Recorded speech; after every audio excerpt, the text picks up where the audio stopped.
Inesperado, um podcast de Inês Jorge. Alô, malta! Sejam bem-vindos a mais um episódio do Inesperado.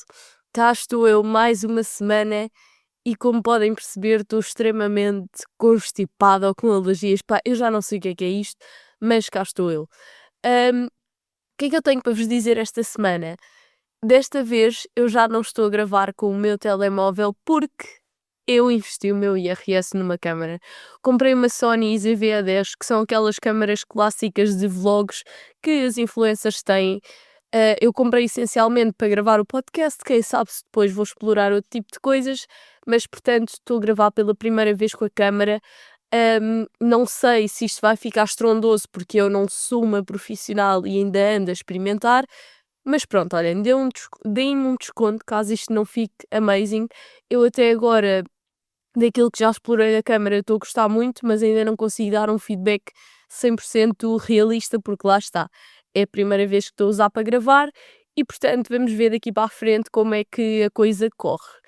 Agora, em relação a temas destas 2 últimas semanas, o que é que eu vos quero contar? Basicamente, começando aqui pelo fim de semana passado, não este último, o anterior, eu fui trabalhar para o Porto para a Corrida da Mulher, que é uma corrida de uma dimensão impressionante. São 25.000 mulheres, só mulheres, porque acho até que as inscrições são mesmo só abertas ao público feminino e, portanto, são aquelas ruas do Porto cheias de mulheres, muito emocionante, mas eu estou a contar isto porquê? Porque eis se não quando, nesse dia, nós chegamos de manhã à zona VIP, que é onde nós vamos buscar as nossas credenciais, e nos dizem assim: olha, além do vosso trabalho, vocês vão ter que, vocês não eu, porque eu não gravo, não é? Vocês vão ter que ajudar a Merche Romero a gravar 6 takes de 6 minutos para o programa dela amanhã. E eu logo, ok, um bocado de pânico, porque isso implicava estar a gravar com ela menos tempo para gravar as coisas que eu tinha que gravar e fazer as entrevistas que eu tinha que fazer, só um à parte, deu tudo certo no final. Mas pronto, lá andou o meu câmara, eles eram só 2 para gravar aquilo tudo, e lá andou o meu câmara de vez em quando atrás da Merche para gravar isto, aquilo e etc. O que é que sucede? É que eu às tantas, como não podia estar a gravar as minhas coisas porque estava ela com o meu microfone e com o meu câmara, eu acabei por ser assistente pessoal dela. Porque ela estava a gravar, de repente queria pousar as coisas em algum sítio e dava-me, então eu andava ali a ser assistente pessoal da Merche Romero. Qual é a minha opinião sincera sobre ela? Achei-a muito simpática, mas ela é bué da acelerada. Pá, eu não sei se isto é comum a toda a gente de televisão, nem vamos estar aqui a debater os motivos pelos quais eles são assim tão acelerados, mas de facto é muita energia. É muita energia e é também, por outro lado, muito jeito. A naturalidade com que ela chega ao pé das pessoas e fala e não sei o quê é impressionante. Eu acho também que ela tem a vantagem de, sendo uma cara conhecida, as pessoas estão muito mais abertas a falar com ela do que quando eu chego lá para entrevistar. Até porque quando eu faço entrevistas eu não apareço, aparece só a minha mão, então a pessoa está sozinha na câmara e acaba por ser um bocado mais constrangedor, acho eu. Quando estás com o entrevistador ao teu lado, a coisa flui mais naturalmente, pelo menos é a opinião que eu tenho, mas ela de facto faz aquilo muito bem. E no fim ainda pregou lá uma partida ao meu câmara, que apareceu no V+, no dia seguinte, mas queria partilhar convosco que sim, por um dia, por uma manhã, fui assistente pessoal da Merche Romero, achei muito simpática, muito querida, mas lá está, muito acelerada. Pronto, acho que isto é uma coisa mais ou menos comum a vários apresentadores de televisão. Aquilo também é um ritmo muito intenso e, portanto, ficam aqui com esta. Em relação à corrida da mulher em si, até houve lá uma parte que eu quase me emocionei, porque, tipo, são 25.000 mulheres a correr ou caminhar, ou seja, o que for, para apoiar uma causa. E então, imagina, eu tive um caso próximo também, ah, na família, de uma doença que estava a ser apoiada ali, então aquilo é mesmo muito emocionante de ver. Acho que até é uma corrida barra caminhada que eu faria com as minhas amigas no outro ano, ou assim, em que não tivesse que ir trabalhar, porque de facto o ambiente e o espírito que se vive lá é muito fixe. Agora, o que é que eu tenho para falar? Obviamente, concerto do Bad Bunny. Este episódio podia ser todo sobre o concerto do Bad Bunny. Eu fui ao segundo dia 27 de maio, e vou já dizer, foi o concerto da minha vida. Também não vou aqui estar a ser hipócrita, não fui assim a tantos, mas daqueles que eu já fui tipo 2 vezes ao Rock in Rio e vi concertos que gostei. Vou este ano outra vez, vou ver a Katy Perry, mas Bad Bunny até agora foi sem dúvida o concerto da minha vida, porque por tudo, mas essencialmente porque durante o tempo praticamente todo em que ele teve a atuar, eu tive mesmo ali, sabem? E é uma coisa que eu acho que não sei se é geracional, se é da altura em que nós vivemos agora e todas as gerações sentem isto, mas eu acho que nós não conseguimos hoje em dia estar só focados numa coisa. Nós temos sempre muita coisa a acontecer, e mesmo que eu esteja num sítio, eu estou a pensar o que é que vou fazer a seguir e não sei o quê. E eu no concerto do Bad Bunny, eu estava só ali. E eu só me apercebi disso quando deixei de estar só ali, estão a perceber? Porque houve uma parte que houve lá uma quebra e eu fui ao bar para comprar água e depois voltei e estava tipo, ai, onde é que está a sensação que eu tinha há bocado? Percebem? Que era de quem estava só a viver aquilo. Então, essencialmente, foi por isso que eu acho que foi o melhor concerto que eu já fui. Eu estive a dançar, a gritar, a cantar aos pulos, tipo, o tempo todo. Porque aquilo é uma festa, basicamente. Aquilo é bué animado, mesmo as músicas que são mais calmas e até que podem ser mais nostálgicas, eu estive sempre animada. Também, a verdade seja dita, há bué de coisas que eu não percebo, porque ele canta muito depressa, então, mesmo que aquilo seja meio nostálgico, eu estou sempre contente. Ahm, mas pronto, olhem, gostei mesmo muito, muito, muito. E agora, começando aqui no início do chegar ao concerto e não sei o quê. Basicamente, eu fui com a Suzy e nós não tínhamos os lugares juntas, porque aquilo ano passado foi uma bandalheira para conseguir lugares, então nós estávamos no mesmo setor, mas era tipo, uma estava numa fila e outra estava noutra, que não interessou porque lá conseguimos trocar, ajustar e ficámos juntas. Mas nós já entramos perto das 8, se calhar, quando estava a outra banda anterior a atuar.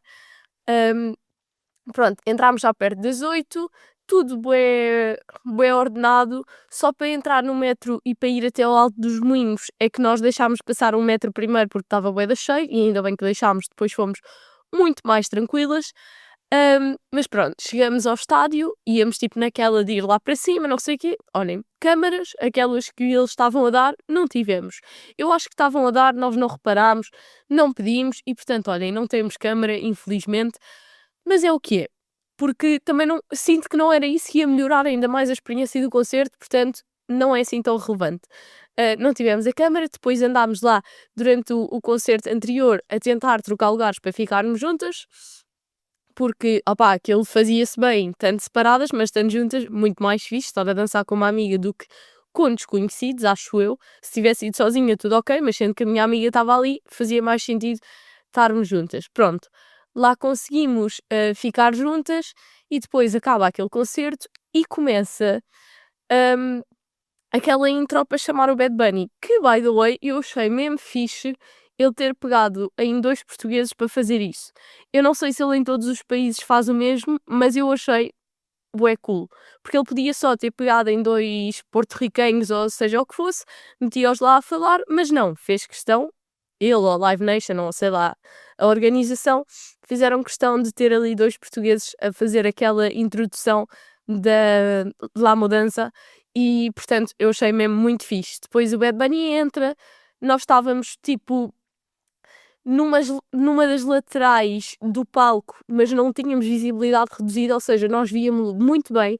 Além disso, tínhamos um ecrã gigante na lateral em que nós estávamos e depois também tínhamos visibilidade para a casita. Obviamente, se estávamos muito perto do palco, a casita estava mais longe, mas com os ecrãs, olhem, não senti que vi mal.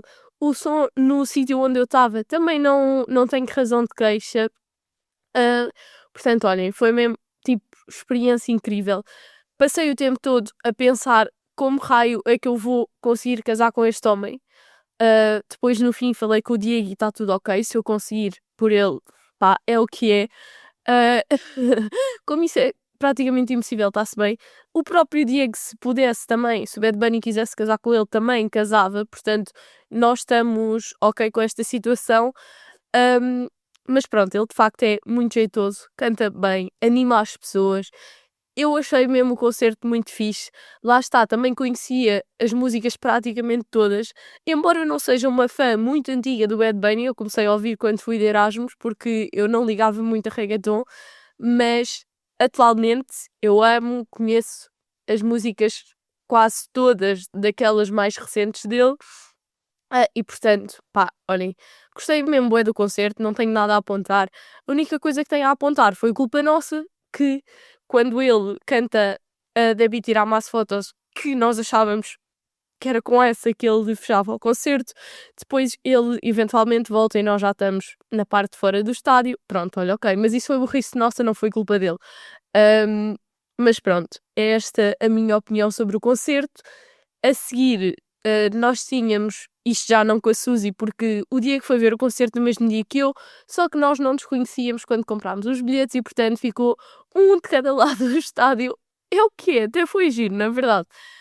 Porque eu não sei se a nossa relação ia manter-se depois da gritaria que eu fiz e das danças que eu fiz durante o concerto. E não foi nada de mal, estava só desengonçada. Pronto, acho que até foi bom nós estarmos separados e um de cada lado, na verdade.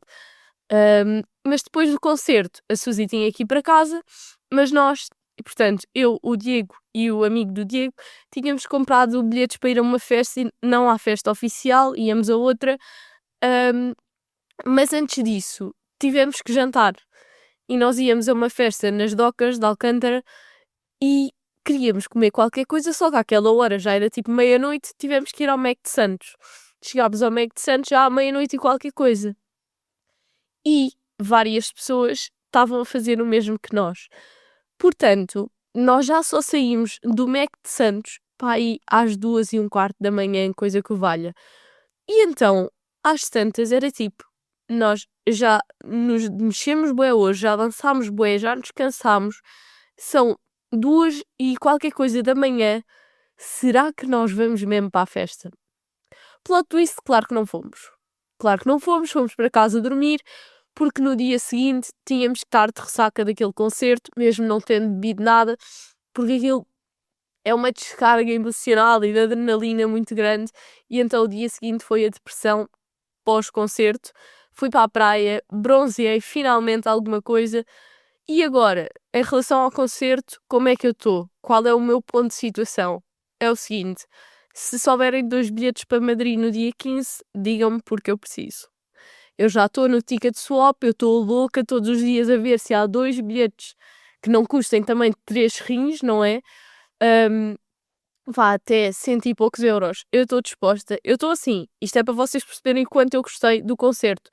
Eu estou disposta a dar, portanto, let me know se vocês souberem 2 bilhetes. Tem que ser para dia 15, que é o último dia em Madrid, porque só tenho disponibilidade aí. Quer dizer, eu conseguia ajustar, mas depois o Diego não consegue, então tem que ser dia 15. Ajudem-me, por favor.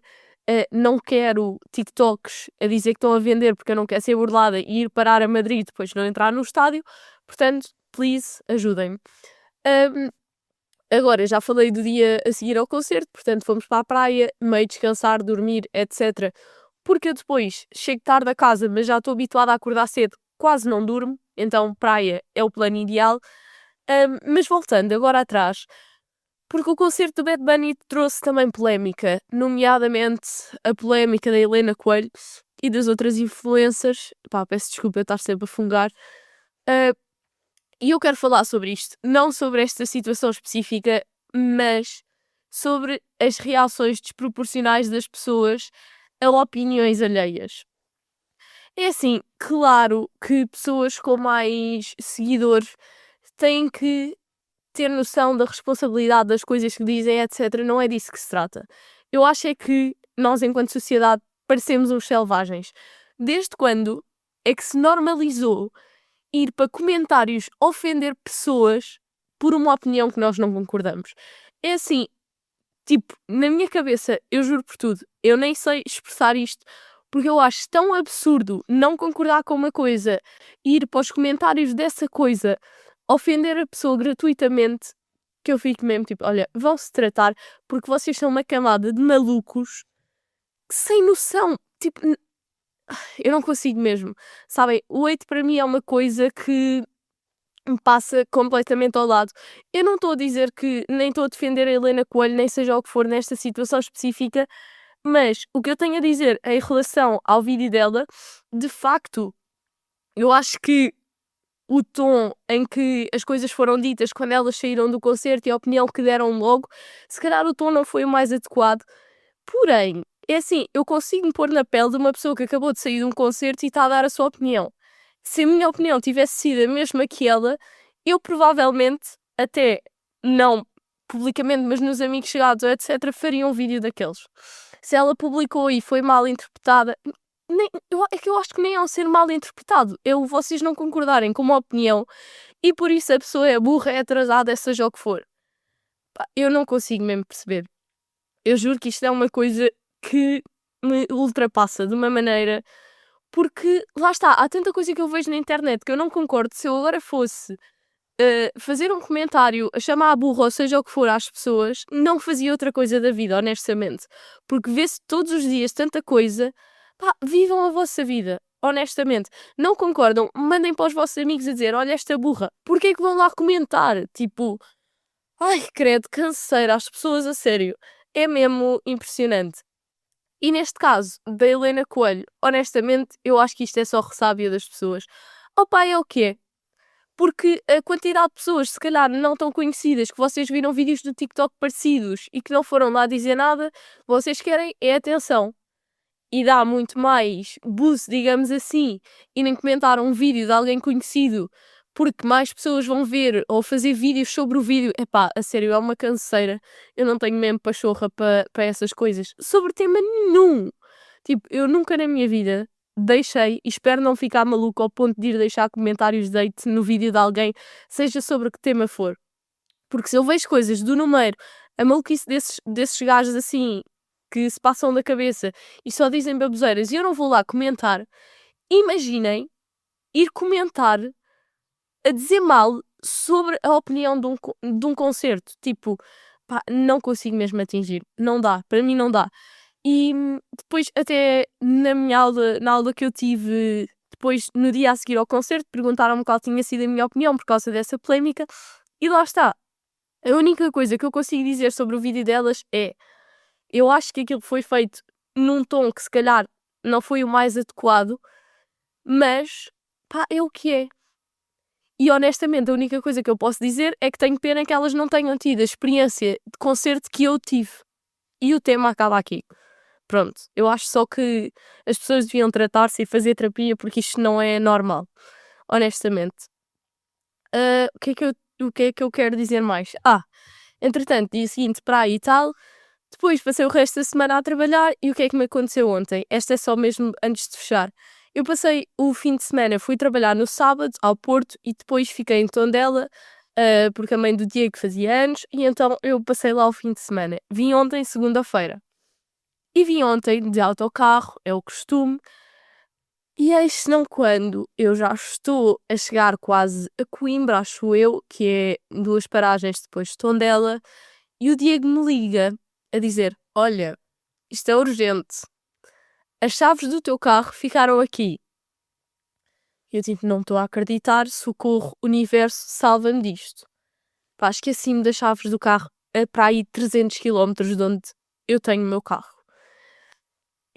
E tipo, eu honestamente eu acho que sou type A personality, mas eu de vez em quando tenho estas que me fazem questionar se eu não sou um bocado type B, percebem? Ou se eu não tenho ali uma certa tendência para algumas coisas ser type B. Porque eu sou bem organizada e não sei o quê, mas de vez em quando o universo faz-me destas que honestamente eu acho que é para eu depois contar num podcast. Também não vou ser hipócrita, como se resolveu, eu até gosto que estas me aconteçam. Vou dizer a verdade. Ahm, Pronto, e o Diego liga-me a dizer isto e eu, meu Deus, o que é que eu vou fazer? Porque não era só a chave do carro, era também a chave da casa do Diego, que é onde eu fico quando tenho o meu curso à terça-feira. Era segunda. Mas pronto, isso logo se via às chaves da casa, o importante era a chave do carro para eu chegar a Torres e conseguir sair de Torres. Aqui está a minha recomendação. Vocês deixem a chave suplente do vosso carro com alguém que não sejam vocês. No caso, a minha chave suplente estava em casa do meu pai, eu ligo ao meu pai e assim, ele nunca trabalha de casa à segunda-feira, é sempre à terça. Mas eu não sei como, ele estava em casa, confirmou-me que a chave estava lá, a minha irmã não tinha nada para fazer, foi-me buscar a chave e foi-me levar a chave ao carro. O que é que sucede? Entre esta coisa toda, a minha irmã estava quase sem bateria, não me estava a conseguir encontrar. Eu tinha uma chamada importante para fazer, tipo, quase quando chegasse. Então aquilo foi todo um stress, mas eu vou-vos dizer, além do stress de ter deixado a minha chave então dela, a minha irmã ter ficado sem bateria, eu consegui entrar no carro, tipo, 10 segundos antes da chamada que eu tinha que fazer. Vim para casa, ainda não tenho a chave de casa do Diego, mas ele vai hoje mandar pela Rede Expressos, que eu não sei se vocês sabem, fica também aqui esta dica. A Rede Expressos tem um sistema que vocês indo aos postos maiores, por exemplo, Sete Rios, no Porto, em Campanhã, em Viseu, na estação, etc., vocês conseguem ir deixar as vossas encomendas, eles mandam no autocarro seguinte e chega ao destino que vocês querem no dia. Isto é melhor que os CTT, sim, porque os CTT dizem que demoram um dia e às vezes demoram mais. E portanto, eu à partida hoje terei a chave tudo certinho. E pronto, é assim que depois me continuam a acontecer estas, porque eu vou-me safando quando estas me acontecem, percebem? Mas pronto, olhem, tem sido esta a minha semana. Agora esta semana vou aos Santos pela primeira vez este ano. Eu gosto dos Santos, mas não é o wow. Aquilo para mim não é a coisa mais estrondosa do mundo, porque tem demasiada confusão. Mas pronto, vou na quarta ver o Toy ao Campo Pequeno. Quando isto sair, eu já fui. Espero que tenha sido fixe. E agora, para fechar com o inesperado da semana, porque esta semana não temos curiosidade, eu quero-vos falar de uma coisa que eu também falei numa das minhas aulas do curso que estou a tirar, que é o novo Axe Lower Body. Eu não sei se vocês estão a par, quando foi o pipi da Cristina toda a gente falou, mas agora há aí 2 desodorizantes masculinos da Axe que são também para as partes íntimas e podem cheirar a pêssego nada, a pera ou a coco, quem sabe até um para a frente, outro para trás. E pronto, olhem, é assim, lá está, quando são personalidades importantes a lançar estas coisas, toda a gente fala. Agora a Axe faz aqui uma coisa bastante parecida, mas para o universo masculino e ninguém está a falar. Portanto, olhem, ficam aqui com esta. Isto para quem sua muito de todo o lado e dessas partes também, pode ser uma dica interessante. Já está à venda em todo lado, porque eu já vi. Ficam com esta. Até para a semana. Beijinhos!